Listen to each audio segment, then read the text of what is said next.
Yeah, so future in perimetry. We know that automated perimetry is gold standard, is mandatory for glaucoma diagnosis and follow-up. Basically, it's a synonymous with the autonomous perimetry with the visual field testing in current scenario.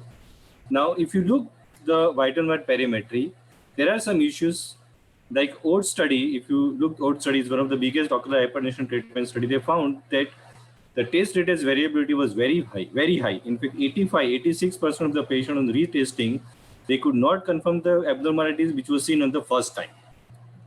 So what are the questions we are looking at? Can we improve on white on white perimetry? Can we diagnose glaucoma earlier than white on white perimetry? And can we have easier way of doing perimetry? There are other questions also, but in the lack of time, I will cover only these three questions. So the first questions that improving the technology. So there are certain publication in previous few years ago we had that the 10 days 2 picked up the more scotoma even in the early glaucoma compared to 24 days 2. And this is one of the example. You see there is a inferior thinning and the 10 days 2 is showing the few scotoma where 24 is normal. So, and the logic is that because 24 days 2 uses 6 degree separation, where 10 days 2 uses only 2 degree, so they are more point analyzed. So based on that, we have a new software 24 days 2C, where there are 10 extra points are added on the 24 program, and it is 24 days 2C program. And I'll just give one example. So 24 didn't pick up any glaucoma damage where there's a superior arcuate scotoma picked up on 24 days 2, basically of the 10 days 2 involved, the points. The second we have is compass perimetry. There is a scanning laser ophthalmoscope combined with an automated perimeter that provides the confocal image of retina as well as the retinal threshold sensitivity. And again, it's different than 24 days 2 Humphrey. They have 52 points plus 12 points additional on the macular area and uses a ZES technology. And this is one of the example of the threshold and how it's superimposed on the fundus photograph. And this is the printout route. I unfortunately do not have any personal experience, but this is how it's superimposed. This is how the threshold value is compared on the different zone. And this is a standard Humphrey perimeter value. So this is how the different it looks. This is a compass. It has a potential. The third is the HEP, Heidelberg Edge Perimetry. Basically, it's a flicker-defined form perimetry. Again, uses the magnocellular pathway. The 5 degree circular stimulus created by the phase reversal, basically it causes the edge illusion. And the data shows that it picks up the perimetry, the glaucoma damage earlier than white on white perimetry. So these are some of the examples I have borrowed from others. Again, I don't have the machine. The 24 days 2, the FDT, and this is HEP. So it picks up much earlier than more than FDT also. Again, but based on same magnocellular pathway mechanism. One more example. So this is HEP, the flicker technology. Now the newer concept is that, and the questions I have is that can we screen patient from home? Can we monitor patient visual function from home? Can we monitor everything, glaucoma, basically teleglaucoma? We don't have to see patients.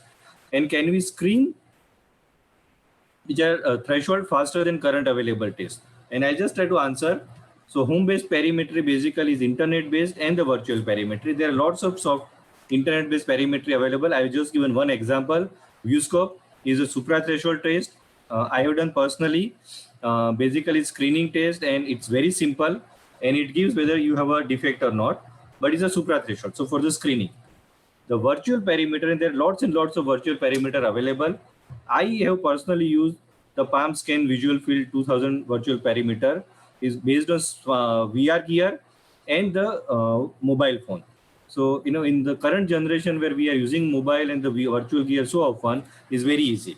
That the Palm Scan is both threshold and the supra threshold test. Is a 3 decibel staircase algorithm it uses. I'll not go, but it gives the mean deviation, pattern deviation plots like Humphrey perimeter. And this is one of the example. You can see the patient had inferior arcuate and central here close to fixation, the same thing. One more example, inferior arcuate, which is correlating again on the Palm Scan. The homonymous hemianopia, the patient had the same very similar. It respects the vertical meridian also.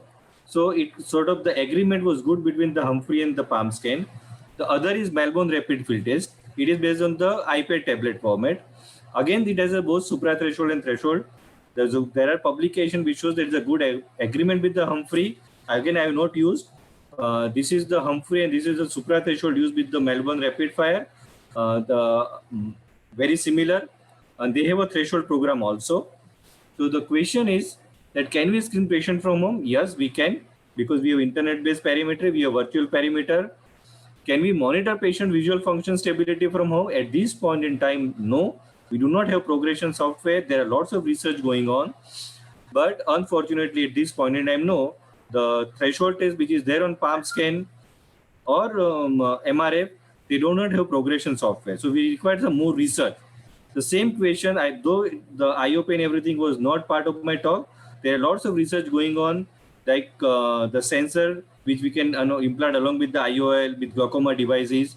So there will be lots of new thing coming up in next decade where we can manage the patients from the home only. And can we have screening tests which are threshold tests and faster than current available? So these MRF and all that are much faster, but we need more research, more data to say that we can use from the home. To summarize, we have a newer technology like 24-2, which is picks up more field defect than even 24. So there is a research in white-on-white perimetry, which we can be useful in day-to-day practice. There are technology like Compass and HEB perimeter, though we need more data, may be useful. They pick up the glaucoma earlier than white-on-white perimetry and would be used in day-to-day practice. And virtual perimetry in next decade is going to really change the scenario from screening point of view and maybe from diagnosis and monitoring point of view. Thank you. Thank you, Dr. Rajul, for that very power-packed talk. In fact, what we see in visual fields is we are there to take very long strides in the next decade as far as visual fields are concerned. A lot of visual fields on the pipeline, and we look forward to using them in our day-to-day practice. Thank you very much once again.